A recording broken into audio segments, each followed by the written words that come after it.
Renungan Pagi, Christ Triumphant atau Kristus yang Menang oleh Ellen G. White, 15 Mei 2025. Mari kita berdoa. Bapa kami yang di sorga, Allah pencipta langit dan bumi, laut dan segala isinya, Allah yang maha besar, maha kuasa, sumber segalanya, yang kami sembah selalu melalui anak-Mu yang tunggal, Yesus Kristus. Terpujilah Yesus, anak Allah yang maha tinggi, yang adalah saksi yang benar bagi kami. Pada pagi hari ini kami bersyukur boleh bangun dan berbakti, dan sebagaimana membaca dan mendengarkan nasihat firman-Mu, kiranya ini menjadi pembaharuan bagi kami semua, agar mengizinkan Engkau ya Bapa memimpin kami oleh kehadiran anak-Mu. Beserta kami sepanjang perbaktian ini kehendak-Mu yang jadi. Ampun kami akan dosa dan salah, karena kami berdoa hanya dalam nama Anak Allah yang tunggal, Yesus Kristus, yang adalah Tuhan dan Juru Selamat kami. Amin. Renungan hari ini akan dibacakan oleh Oma Tice Ayor Baba. Kepada Oma Tice, kami persilahkan. Terima kasih.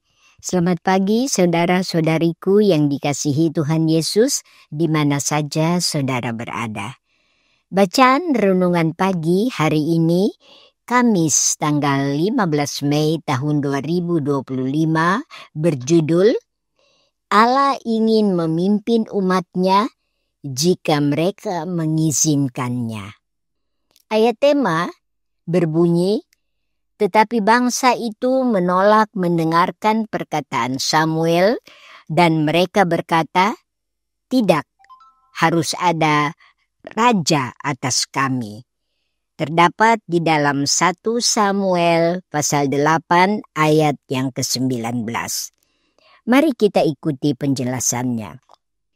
Tuhan memberitahu Samuel lebih lanjut untuk mengabulkan permintaan mereka, yaitu umat-Nya, tetapi untuk memberikan kesaksian yang kuat terhadap mereka berkenaan dengan dosa mereka dalam memilih penguasa duniawi daripada penguasa ilahi.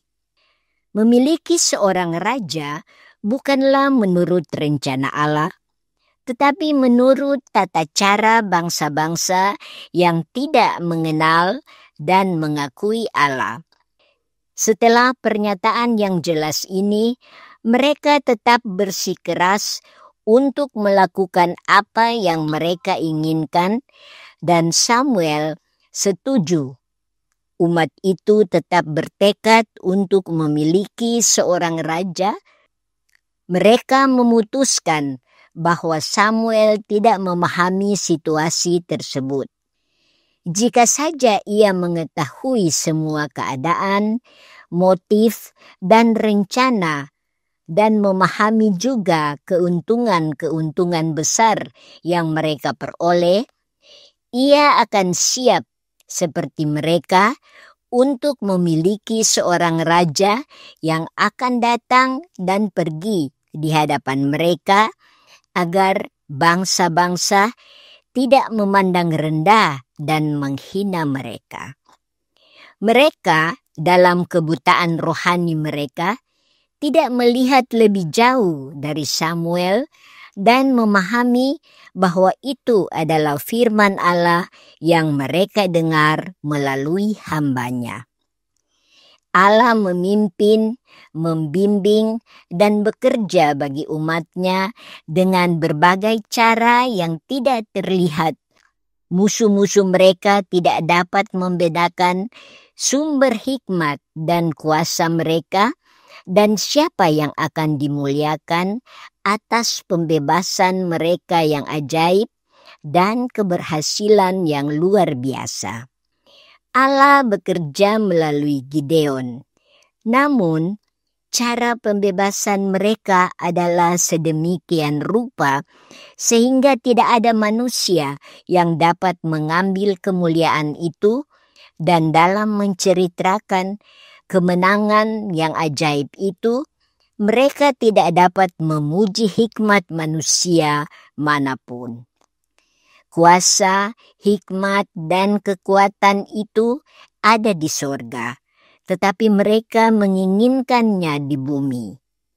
Itu berasal dari Allah, Raja mereka yang perkasa, tetapi mereka menginginkannya secara kasat mata diwujudkan dalam diri seseorang. Dalam terang ini, Allah menganggap dosa Israel sebagai penolakan terhadap dirinya.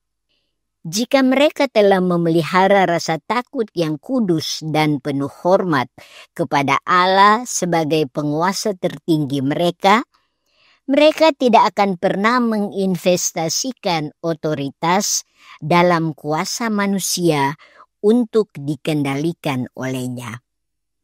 Namun, Tuhan tidak akan membiarkan Saul ditempatkan dalam posisi kepercayaan tanpa pencerahan ilahi.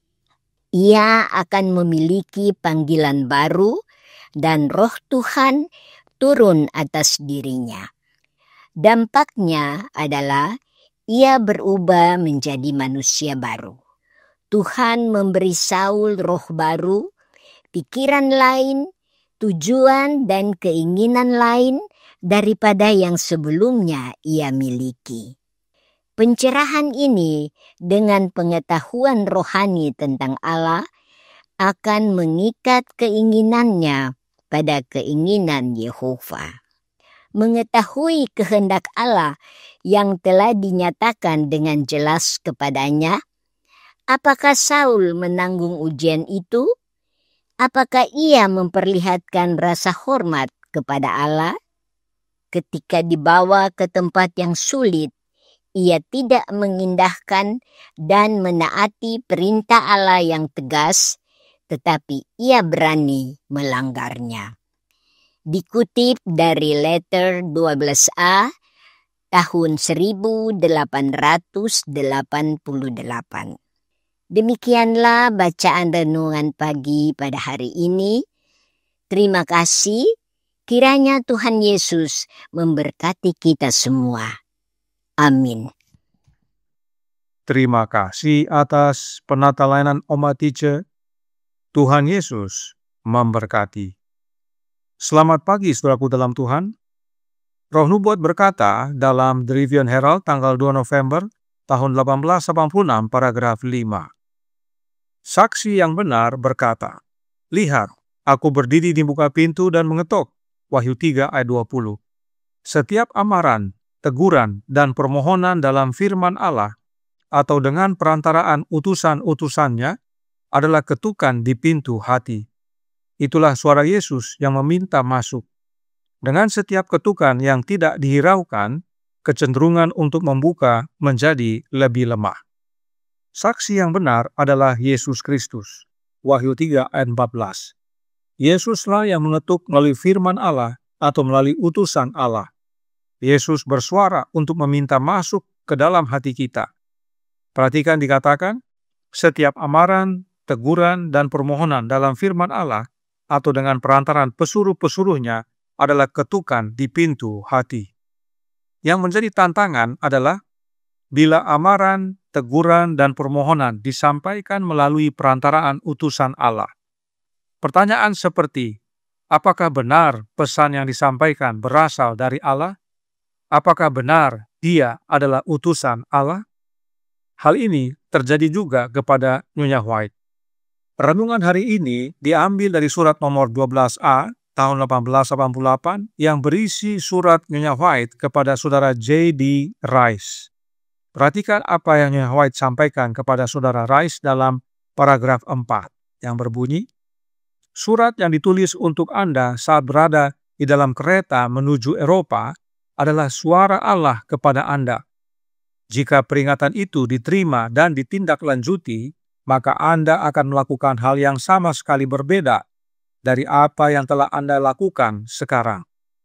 Namun, tanggapan Anda adalah bahwa Anda pikir Anda akan baik-baik saja jika saudari White tidak terlalu banyak menegur Anda.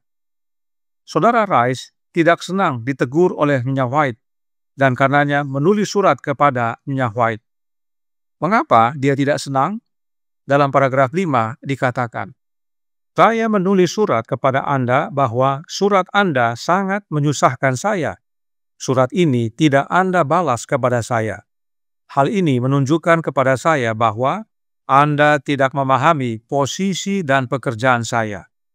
Tuhan berusaha agar suaranya didengar, menunjukkan jalan yang benar, tetapi suaranya dan peringatannya tidak diindahkan, kecuali jika dapat ditafsirkan untuk membenarkan tindakan Anda dalam beberapa hal.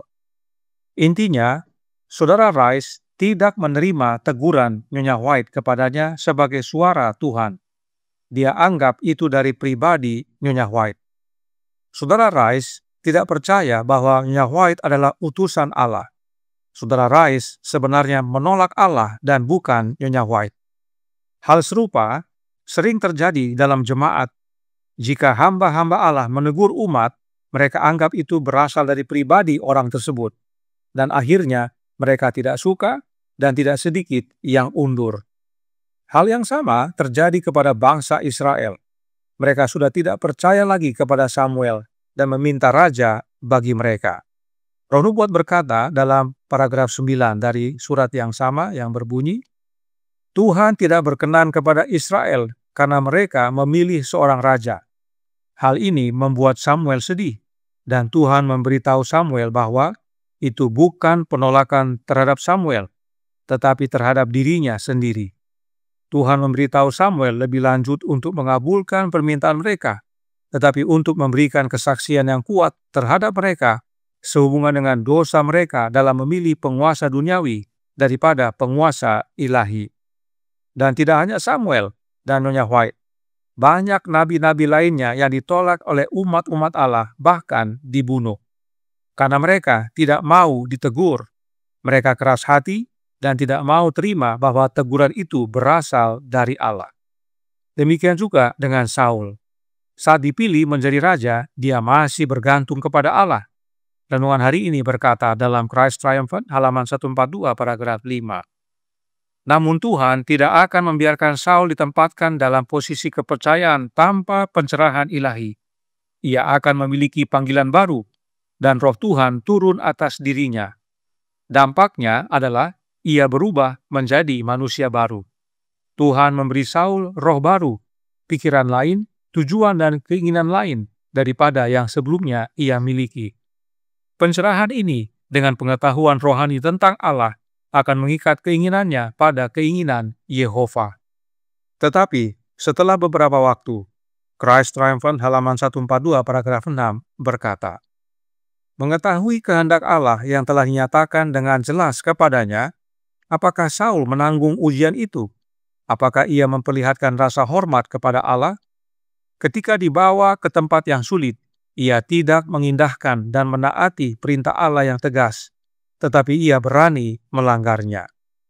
Saul menolak roh Tuhan yang telah dikaruniakan kepadanya. Saul berani melanggar perintah Allah yang tegas. Demikian juga dengan kita. tidak hanya menolak teguran dari hamba-hamba Allah, tetapi juga menolak teguran dari Roh Allah di dalam hati kita. Dan jika terus-menerus ditolak, maka itulah yang disebut mendukakan Roh Kudus. Dan itulah yang terjadi kepada Saul. Nyonya White menasihati saudara Rice dan kita semua dalam suratnya nomor 12A, tahun 1888, paragraf 14. Saya sangat bersimpati kepada Anda karena saya melihat dalam diri Anda semangat kegigihan dan keras kepala yang sama yang saya khawatirkan akan menghancurkan Anda, seperti yang terjadi pada Saul. Anda berada di tempat yang berbahaya. Jangan seperti Saul, menolak untuk dikoreksi dengan teguran, dan jangan bersikeras untuk melakukan apa yang Anda inginkan. Anda telah memperoleh terang yang besar, hak istimewa yang berharga, dan banyak kesempatan. Jangan remehkan teguran. Inilah dasarnya renungan pagi hari ini berkata, Allah ingin memimpin umatnya jika mereka mengizinkannya. Dan teguran adalah bagian dari pimpinan Allah dalam hidup kita. Ada yang disampaikan melalui hamba-hambanya, ada yang disampaikan oleh kehadiran Roh-Nya. Saudaraku dalam Tuhan, dalam paragraf 8 surat yang sama berkata, Tuhan telah menetapkan caranya sendiri untuk menyampaikan terang kepada makhluk ciptaannya. Jika mereka mengesampingkan terang itu, jika mereka memilih jalan mereka sendiri, maka mereka akan merasa puas dan mantap dalam tindakan mereka sendiri. Tuhan memberikan pengetahuan kepada umatnya dengan caranya sendiri. Renungan hari ini juga menyatakan bahwa Allah memimpin, membimbing dan bekerja bagi umatnya dengan berbagai cara yang tidak terlihat. Cara Tuhan bukan cara kita, dan cara Tuhan pasti yang terbaik bagi kita.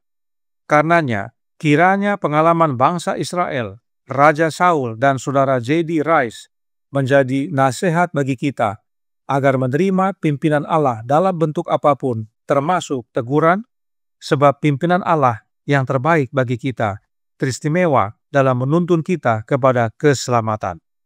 Tuhan memberkati, saya bawa dalam nama Yesus. Amin. Mari kita berdoa. Bapa kami yang di sorga, Allah pencipta langit dan bumi, laut dan segala isinya, Allah yang maha besar, maha kuasa, sumber segalanya, yang kami sembah selalu melalui anak-Mu yang tunggal, Yesus Kristus. Terima kasih atas nasihat indah pada pagi hari ini, bahwa Engkau rindu sekali memimpin kami ya Bapa, yaitu oleh mengaruniakan anak-Mu dalam hidup kami, agar kami semua dapat dipimpin kepada keselamatan, hingga pada akhirnya boleh bersama dengan Engkau dan anak-Mu di sorga nanti. Karenanya tolong kami ya Bapa, karuniakanlah roh anak-Mu dalam hidup ini, sebab hanya dengan menerima roh Kristus dalam hati kami, itulah wujud Engkau memimpin kami ya Bapa, membimbing kami dalam jalan yang benar, hingga pada akhirnya kami boleh menerima keselamatan. Beserta kami sepanjang hari ini kehendak-Mu yang jadi, ampun kami akan dosa dan salah, karena kami berdoa hanya dalam nama anak Allah yang tunggal, Yesus Kristus, yang adalah Tuhan dan Juru Selamat kami. Amin.